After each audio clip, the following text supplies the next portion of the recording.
Hey guys, what's going on? This is Pants Our Dragon, and today we got a new video for you guys. Oh, and also interesting video that will be, edited and sponsored by Pro Guides. Check them out for all your rank game needs. If you need some help in Season 8 for climbing, well, check them out. But anyways, let's talk about what happened. Let's talk about, Tilt, and essentially what this video is going to be about is going to be this article and how it's sort of related to me. As you guys know, I have dropped to Master Tier and also went on a super big losing streak. A lot of reasons to it. Many of you might say it is excuses, but that doesn't matter. Even if it is, it's still what I think, right? So essentially, as I was playing, just some solo queue. This happens like every fucking time. I don't know. Maybe it's just me. It's built in my personality. But essentially, I'll get to like 650 LP, and I'll be like, oh, I want to get 700 LP today, and I don't. And then I'm just like, I lose some games, and I'm like, fuck, I'm not satisfied anymore. I need to get that back. So I just keep playing and playing. But what ends up happening is I just lose more, and I'm like, people don't want to see that. People want to see that juicy LP. So that's what's going through my mind, as well as, I want to see it too. But then, when you're on a lose streak, you should just stop. Like, even after a loss or two, you should just stop. That's what you should do. Unfortunately, it is my job to, have like 5 or 6 games in one video, in my opinion, or to get like a certain title for a video, right? So I can use it as that juicy clickbait or something. But yeah, essentially, I'm a grinder. I like the progression. I play MMORPGs back in the day. I like the progression.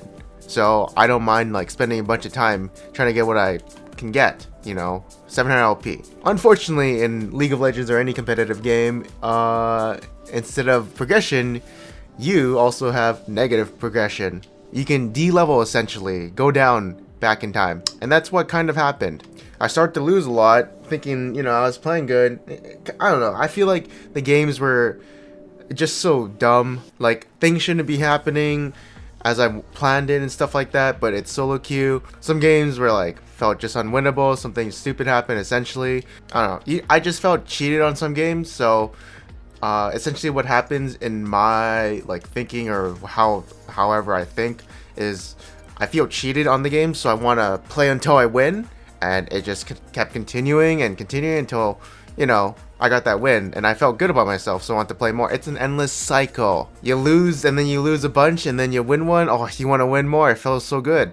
But if you play till you win one, that's a negative returns. If you play until you lose one, that's a better way of thinking, I guess. But it's what I felt at the time, not logically thinking, just using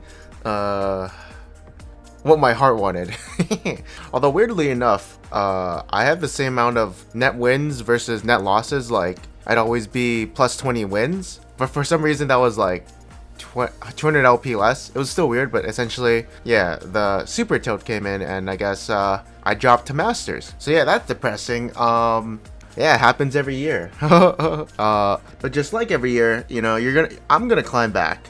I know it. I always do. It's stupid. I hate this cycle. But yeah, I mean, if you've been on this channel for over a year or even 2 years, you know what happens every time. It's the same cycle. It never ends.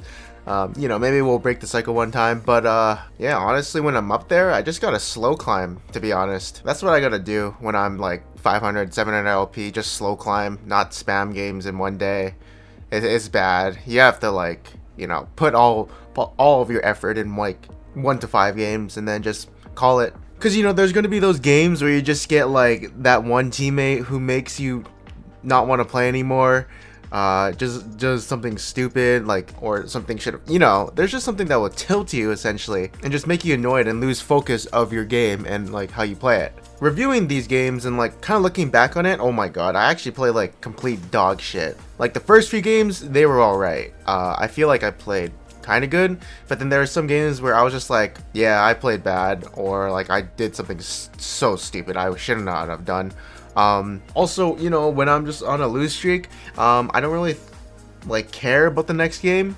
I actually care less. I know that for a fact because I look at my LP drop like minus 20. Usually I would be like, fuck, I can't accept that. But then like after a while, I'm just like, I mean, you know, next one will go better. Next game will go better, essentially. That doesn't happen. You have to put your effort into the next game. You can't just be like, next one will be better. I don't care. You just have to put, you know, all your effort. Because if you're just slacking on the team, ooh, that's not gonna make you win. You need to play like 100% your champion and do what you need to do. Although you guys probably don't know this, but a lot of challenger players who are like 700, 900 LP, I think a week or two ago, all of a sudden their LP gains just started to be plus 14 and minus 23.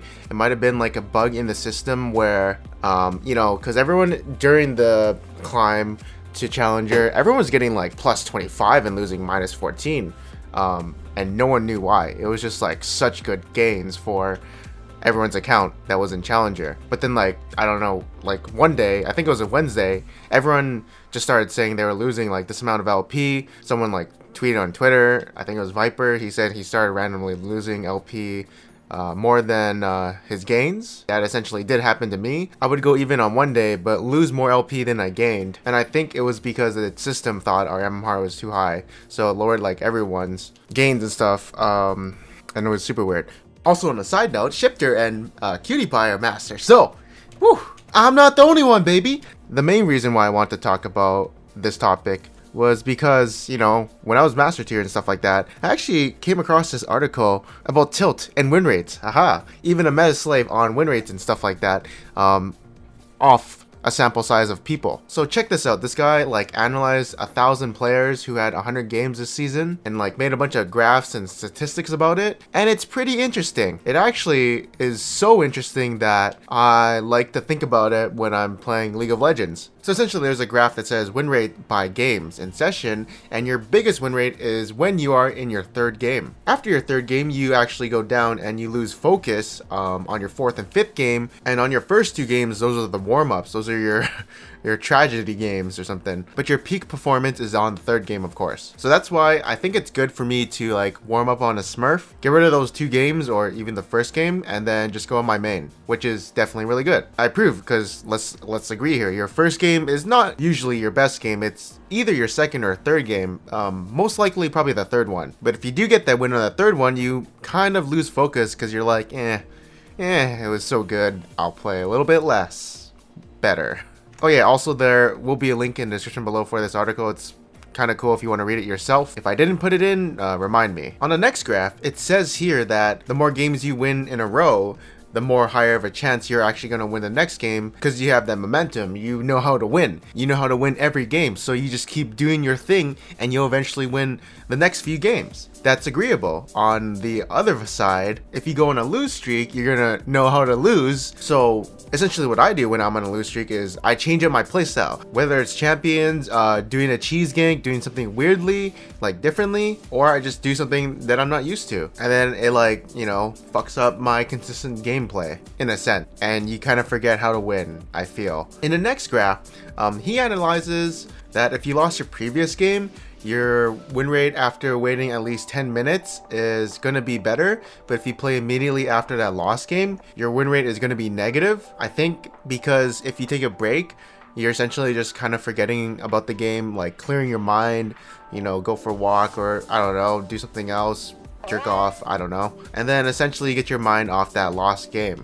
Something I don't like to do, because I like to review what I did wrong in the last game and what could have, you know, made the game better and make it a win. I like to do that, but maybe if I forget about it, it's better. Maybe I'll start doing that. We'll see. That's something definitely interesting to me. But now if you won your previous game and you didn't immediately play after and you take like a 10-minute break, your win rate will actually be less than 50%. But if you play immediately after that win, you're actually going to have a really good win rate, and you kind of keep that momentum going. I can see that. That's why you see like a lot of those high elo players with like super 90% challenger Smurf accounts just pop off every game and just know what to do. Later on, he shows a graph where all 3 games are played within the same session, so no breaks allowed. And yeah, if you're popping off your 3 games, you'll have a goddamn huge win rate. On the other side, if you have no breaks, you're gonna have a really bad loss rate. So essentially it says if you're losing, you should take a break, but if you're winning, keep it going. And then there's another graph that says if you won your previous game but you take like a 10-minute break, you actually deteriorate in skill but if you lost your last game you take like a 20 or 30-minute break, you actually will win probably your next game. It's actually a very interesting article. And like it says, if you actually won your last game, taking a break is a bad thing. If you did lose your last game, taking a 20 to 30-minute break is actually probably a good thing for climbing. So yeah, that's it for this article. Really interesting things. I think a lot of this like data and statistics can actually relate to you guys as well as myself. And now that I like finally saw like something like a picture fact that can tell me that all these things are true, tilt is definitely true, and all these interesting trends, I can play off it and maybe try and up my game, you know, off it. And maybe you guys can too. But anyways, thank you guys for watching this video. I hope you guys enjoyed it. I will climb back eventually. It'll just take some time. Until then, thank you for watching. I'll see you guys next time.